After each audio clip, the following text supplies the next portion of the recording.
जितने भी धर्म थे, क्रिश्चियन के लिए लव और पीस के मैसेंजर, मुसलमान के लिए शांति और भाईचारे के पैगंबर है परम पावन दलाई लामा जी। परम पावन दलाई लामा जी हिंदू और बौद्ध के लिए लोक ईश्वर के स्वरूप में अवतार है। हम भगवान मानते, हम जगत मानते, हम लिविंग बुद्धा मानते परम पावन दलाई लामा जी। इसलिए पूरे विश्व भर में परम पावन दलाई लामा जी को लेके इस तरह के जो विवाद खड़ा करना, इस तरह के जो अयोग्य शब्द का प्रयोग करना, इस तरह के परम पावन दलाई लामा जी के शुद्ध नाम को लेकर आलोचना करने को लेके विश्व भर में हम कड़ी से कड़ी शब्दों में निंदा करते हैं। हम मांग करते हैं पूरे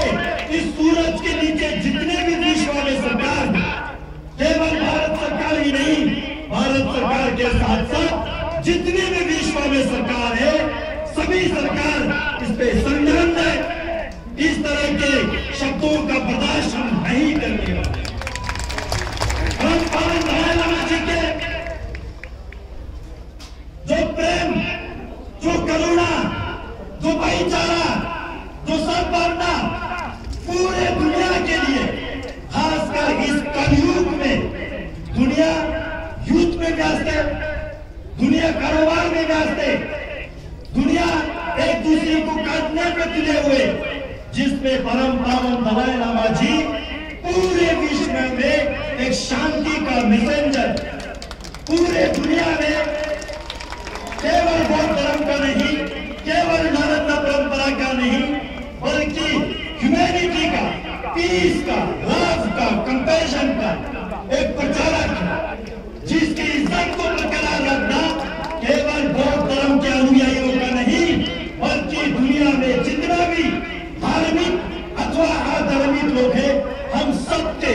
रिस्पॉन्सिबिलिटी बनते हैं, हम सबके दायित्व बनते हैं। इन्हीं शब्दों के साथ सरकार से